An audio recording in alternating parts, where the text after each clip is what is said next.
Hi, I'm Alex. Welcome back to my channel, and welcome to a new kind of video on my channel.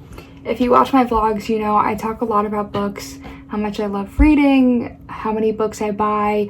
You've seen it all. So today I figured I would make my first book video. I went to Strand Bookstore over the weekend, and after being there, I just realized, like, why not? I don't know. There's something so special about reading, and it can allow you to connect to so many people who speak so many different languages, because even if you have to translate a book, you're getting the same themes and everybody's loving them. So I think it's a really cool and special thing. So I figured I would make my first book video. So today I'm going to be talking about all of the books that I have acquired over the last month. As you can see, this bookshelf right here is empty and it's normally full. That's because I have my whole stack sitting here next to me of every book I've bought, and we're gonna go through them. So the first one is Before by Anna Todd.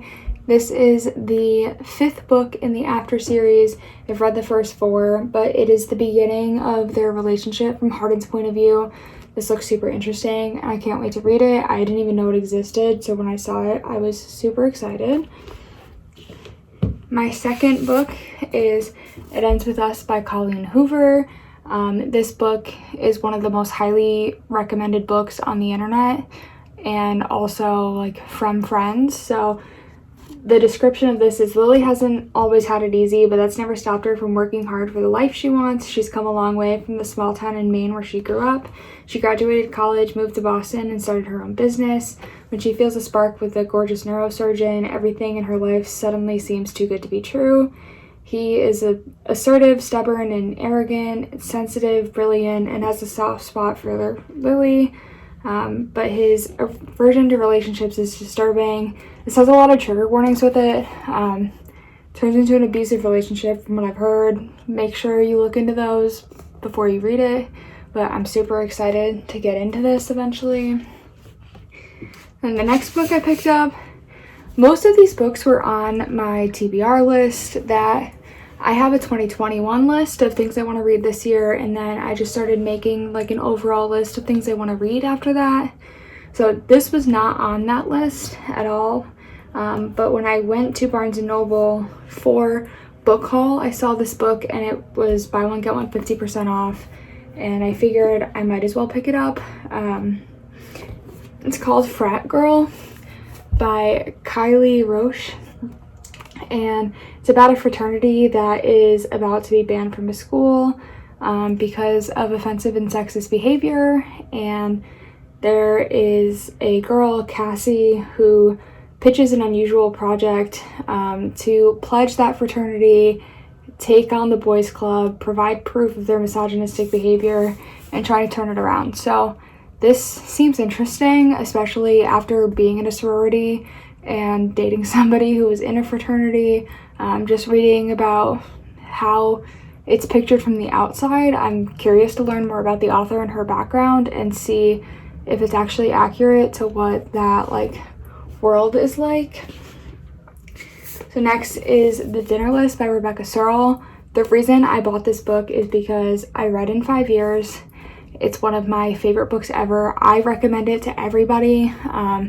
Me and one of my friends were supposed to have a book club where we read the book over the course of 3 weeks. And after about 25 pages, decided we both wanted to read the whole thing in the next day. And I finished the book that night. I love Rebecca Searle. I think her writing is great. But the description of this one is, at one point or another, we've all been asked to name 5 people, living or dead, who we'd like to have dinner with. Why do we choose the people we do? And what if that dinner actually happens? So this woman, Sabrina Nielsen, arrives at her 30th birthday dinner to meet her friends, but it turns out that it's her list of the people that she would like to have dinner with, and it's the story of that. So I'm excited to read this. Comment down below who your 5 people you would like to have dinner with are. I honestly don't know. This next book is The Geography of You and Me. I apparently requested this from one of my best friends 3 years ago, and I don't remember, so we're gonna find out what this is about together right now. Owen lives in the basement, Lucy lives on the 24th floor, but when the power goes out in a New York heat wave, they find themselves together for the first time, stuck in a lift between the 10th and 11th floors, and they start talking. Okay. I wanted to read this book because they end up going to Edinburgh. That's why I wanted to read this, and I studied abroad there, if you didn't already know. So I'm excited to read this and read a little about one of my favorite places in the world. So the next book I have is Tweet Cute by Emma Lord. I've seen a lot of people reading this recently and saying it's cute and like a fast read. So there's Pepper, who is the swim team captain, an overachiever and a perfectionist. Sounds a little relatable to myself other than the swimming part. And her family's falling apart, but their fast food chain is booming thanks to their Twitter account. And then there's a class clown. All is fair in love and cheese. Okay, interesting. So everybody says this is really good. I'm excited to read it. To see if it is or not. It's a rom-com. So next is The Midnight Library by Matt Haig. This is probably the book that's been recommended to me the most in my entire life. I don't know what it is about this book that makes everybody want to read it, but it sounds super interesting. Let me read you the description. Between life and death, there's a library. Up until now, Nora Seed's life has been full of misery and regret. She feels she's let everyone down, including herself, but things are about to change. When she finds herself in the Midnight Library, she has the chance to make things right. The books in the Midnight Library enable Nora to live as if she had done things differently. Each one contains a different life, a possible world in which she made different choices that play out in an infinite number of ways, affecting everyone she knew as well as many people she never met. With the help of an old friend, she can now undo every decision she regrets as she tries to work out her perfect life. But things aren't always what she imagined they'd be, and soon her choices place in the library and herself in extreme danger. Before time runs out, she must answer the ultimate question: what is the best way to live? So it sounds a lot like the grass is always greener on the other side kind of a mindset, and trying to figure out if she could have lived life better. So this sounds super interesting, and people say that the writing is really good. So I guess I've said this about all of them, but I'm very excited to read this.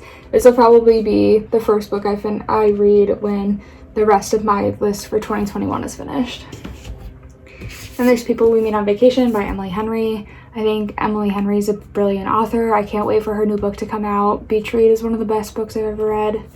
And the main character's name in this is Alex, which is my name, so that's fun. Alex and Poppy have nothing in common. She's a wild child. He wears khakis. She has an insatiable wanderlust, and he prefers to stay home with a book. I am the mix of these two characters, like the perfect in between. And somehow, ever since a fateful car share home from college many years ago, they're the best of friends. For most of the year, they live far apart. She's in New York City, and he's in their small hometown, but every summer they have one glorious week of vacation together up until 2 years ago when they ruined everything, and they haven't spoken since. So this is interesting. Again, I'm excited to read it. I'm sure it's incredible as Beach Read was, and everybody seems to love this book. Next one is The German Girl by Armando Lucas Correa.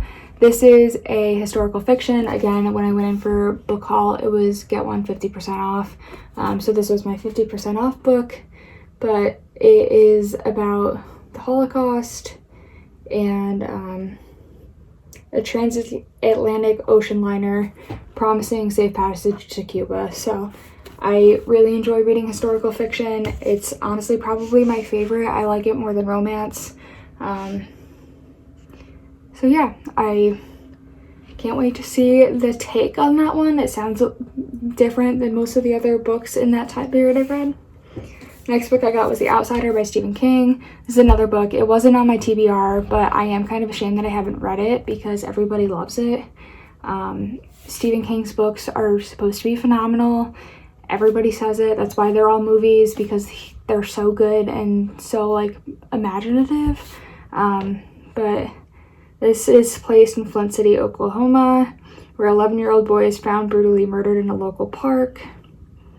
So it's less of the haunting side that Stephen King writes and more of true crime, which I really enjoy. So I'm happy I got my hands on this, and I'm sure I will read it eventually and very much enjoy it. The next one is called There's Someone Inside Your House. I honestly got this because the cover was pretty, and I know, don't judge a book by its cover, I've heard it a million times, but like, look at this. It's black and pink. It's so pretty. Anyways, the description of this one is, it's been almost a year since Makani Young came to live with her grandmother, and she's still adjusting to her new life in rural Nebraska. And one by one, the students of her high school begin to die in a series of gruesome murders, each with increasing and grotesque flair. So, this is interesting. It's written by the same author as Anna and the French Kiss, which I think is interesting because that is a very different series than what this sounds like, but it's been turned into a Netflix movie, so once I read it, I'll definitely watch the movie, and we'll see. The next one is The Guest List by Lucy Foley.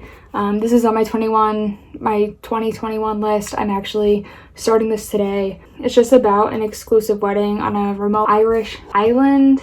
They don't really have the description in the book, which is interesting, but the back says it's a whodunit, so this is supposed to be really good. I'm really excited to start reading this. It's on Reese Witherspoon's book club list, which to me automatically means it's good. I like all of the books that Reese puts on that list usually. It's a shorter book, and it looks like it's going to be a very fast read, so as soon as I finish this, which I might even before this goes up, I will let you know what I think. The next book I got is 14 Ways to Die, and this is another one of those books that was not on my list. I saw it, it was inexpensive. This was the book that was in the, like, if you buy a coffee at Barnes & Noble, you can get this book for $5, like, thing. So I got this, and all I read on it before I picked it up was, you have to murder at least 3 people to be called a serial killer. The Magpie Man is looking for his 14th victim. So another true crime. You can kind of see a trend here. I am starting to lean more towards thrillers than romance. I find them more exciting, and I'm super excited to read this. Then the next book I have, and it's the last book I physically have with me, but is Golden Girl by Ellen Hilderbrand. She's another extremely highly recommended author. So this is about Nantucket novelist Vivian Howe has one final summer to protect her secrets while her loved ones on Earth learn to live without their golden girl, and this new page turner from the Queen of Beach Reads is the review. So I'm excited to read this. As much as I love thrillers, I also love a good beach read. This book should be good. Then the last book that I got that I don't physically have with me, it's in my boyfriend's car and he's not here at the moment, but it's What If It's Us by Adam Silvera and Becky, I don't remember her last name, but I'll insert a picture of it right here. It is roughly not based on Dear Evan Hansen, but the musical Dear Evan Hansen, but it very much like aligns with it. The titles of the parts in the book all align with songs in Dear Evan Hansen, and the main character is obsessed with the show in general, so there's a lot of like theming around the themes of Dear Evan Hansen, but it's about 2 boys in New York City. They're about to go into their senior year of high school, and they meet at the post office. They think it's fate, and then they basically try to force fate by being together, but one of them lives in Georgia and the other in New York, so it just ends up very complicated. The sequel to What If It's Us comes out in December. I'm extremely excited to get my hands on that. I loved the book. I thought it was really cute, but I read it all in one day, but it did leave you on kind of a cliffhanger, so I'm excited for the second book as well. But thank you so much for watching this first book video that I put out. Don't forget to comment down below what your dinner list is, because I feel like I need to curate mine. Yeah, thank you so much for watching. I'll see you in the next one.